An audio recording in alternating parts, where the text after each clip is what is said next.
Hey, what's going on, guys? The time has finally come to start painting the Tristan. As you can see, obviously, as we saw in the last episode, it's already mostly primed, but I'm going to go over it with another coat of primer, and then we're going to get into the colors. Now, hopefully you guys already saw the live stream of painting this. I streamed a live stream, actually, obviously, it's in the future now, but you guys will have seen that already over on Twitch by the time you're watching this video on YouTube. But over on Twitch, I just did like a silent painting video, but in this video, I want to actually explain what I'm doing here with the painting.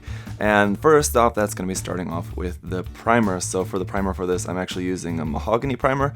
And the reason for that is that I just want a nice, like deep, dark base underneath the colors. Now for the color scheme, I'm going to go for a pretty standard color scheme for the Tristan because I changed the design so drastically. I want it to still be recognizable as it's supposed to be the Tristan, so I want to stick to its kind of standard Tristan colors, but also because I took inspiration from the Solomon Express series for this, and the color schemes on those are usually kind of like have this really dark, heavy kind of feel to them, even the ones that are like white.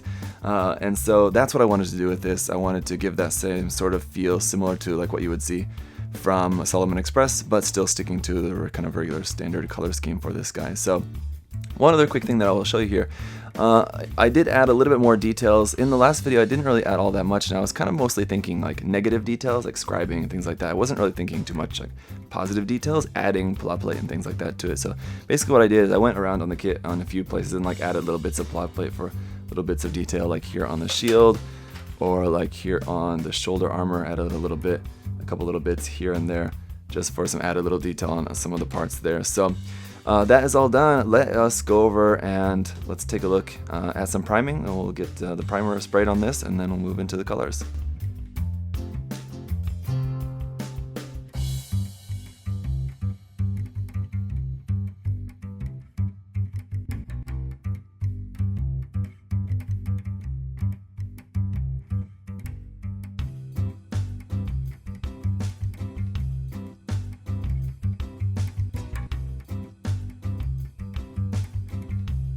Alright, so I hope you guys were able to catch the stream that was streamed on the YouTube and Twitch. It took over 3 hours, but we got all the base painting done. Here's an idea of some parts put together. What I need to do now is go in and give this a whole coat of gloss coat, and then we can move on to all the panel lining and decals and things like that, detail painting. So I think the colors are looking pretty dope together. They're looking pretty good. I like how this is going. It's true to the original color scheme, but a little bit tweaked. So there we go, I like that. So let me just go over, in case you guys didn't catch the stream, what the colors were that I used for that. So again, it had a base primer of mahogany, so it had that dark primer, and then for the main white color, I used off-white, which is obviously just a little off-white. It's pretty self-explanatory. For the yellow bits, I used my favorite custom mixture for yellow, which is just taking character yellow here, which is a pretty nice, like a little bit orangish yellow right off the bat.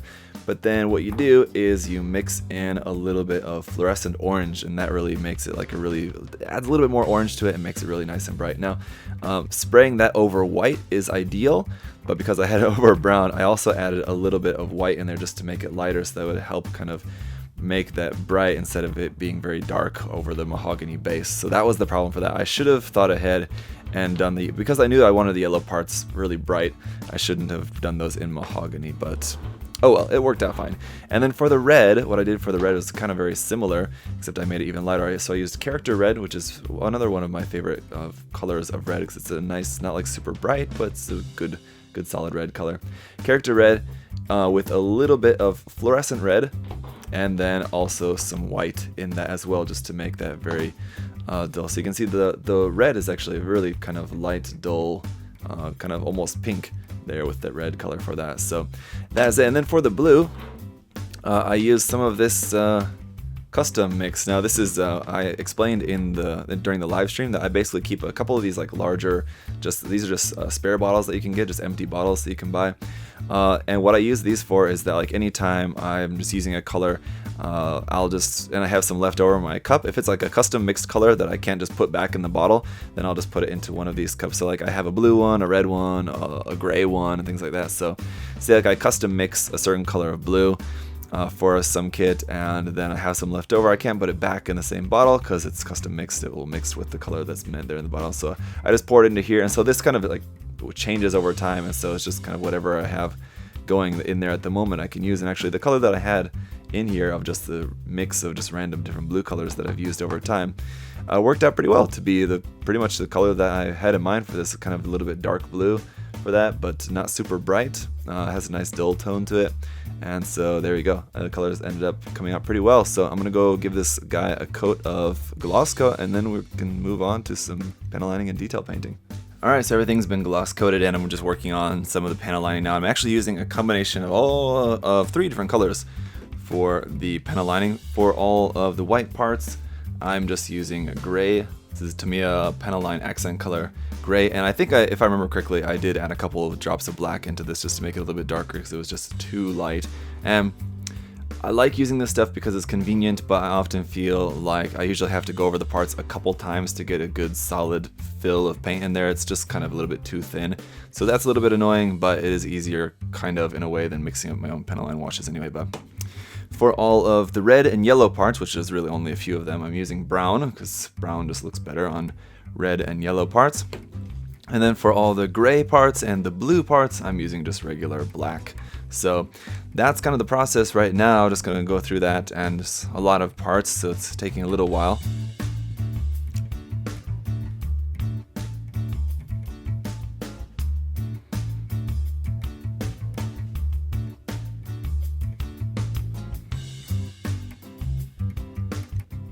Alrighty, also fast forward a little bit more, as this is going kind of through like the final steps. There's really not a whole lot to show. It's just like paint, panel line, decals. It's all pretty straightforward, but I went ahead and then did all of the little detail painting as well. So as you can see, like on this bit is painted in the bits like inside the vents and the little bits there on the side of there. So all the detail painting is done, and that means that it's now time to work on some water slides. Again, this step is also pretty straightforward, it's just water slides, but I'll just explain a little bit of my process. Basically, I have this big binder full of a bunch of different water slides and things like that. So I'll just go through first and just kind of pull out just the ones that I think I might use. Now I may only for some of these I may only use 1 or 2 decals from the sheet here, but and I like to also think of just like the color schemes. So as you can see, for these I'm basically using all white, gray, and red for these because I want them to be all pretty universal in their color scheme. And then as for where I'll start with like the big logos first. So usually like the big EFSF logo or whatever like big logos are going to be on the front of the shield, or usually the shoulder or something like that, the front skirt, wherever you're going to put like your big logo. I'll start there, and then it'll just basically go through the parts, just filling them all up with all the other little caution markings and things like that, just kind of generic kind of stuff. But with the Tristan, it's a little bit odd because it doesn't really have any particular affiliation. It wasn't like its manufacturer is not really known, and it's not like specifically affiliated with the EFSF, so it doesn't really have those markings. It does have an actual number though. It has its AN01 number, so I think that's all I'm going to really go with for like the main marking on it. So I've got some of these big numbers here. I'll probably just use a few of these for that, and then everything else is just going to be pretty much like just standard markings. Now that being said, I actually am going to use an EFSF logo here on the front of the shield, just because I want to make it look like the shield was reclaimed parts. So I'm going to give it a basic number and logo there, but I'm going to then cover that up so that's like, yeah, it gives it that sort of reclaimed look, maybe, I don't know. This is something I've done on a few builds so far over the course of time, and something that I would like to do more often. I think it gives it a cool look, but like layering decals where I'll literally put ones on top of the other ones. And sometimes, or most of the time, it's just for like stylistic look, just because it looks cool. In this case, I'm actually doing it for the purpose of like the story behind the suit, I guess. And there we go, we end up with something like that. So that looks pretty cool. I think I'm happy with that. So now it's basically going over and doing the rest of the decaling on the rest of the guy. Alright, so all the decals are done, and I sprayed a little bit more clear gloss coat over the decals and the detail painting just to lock those in. Now, if I was just going for a clean build, I would just do my flat top coat and that would be the end of it. So it would basically be done after this point, which would be nice, but I do want to do a little bit of weathering, so I'm just going to use some flat top coat on it anyway, just before I do my weathering, because the flat top coat gives you a little bit more kind of grainy surface. It helps especially when you're doing like filtering, which is what I'm planning on doing. It helps the filter to kind of work on the surface. Otherwise, if it's too glossy, it just kind of slides off all over the place. So But what I'm using for my flat top coat here is the Gaia Notes. This is the Gaia EX4 Flat Clear, so it's just Gaia Notes Flat Clear. I actually don't use this for my final top coat. I use Mr. Color Flat Clear for my final top coat because I like the finish of that better. So this is usually the one that I'll use before I go into doing my weathering, because I don't like using this for a final top coat, so I use it for my top coat before weathering. Let's spray this and then we'll go hit it with a little bit of weathering.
Thanks for watching.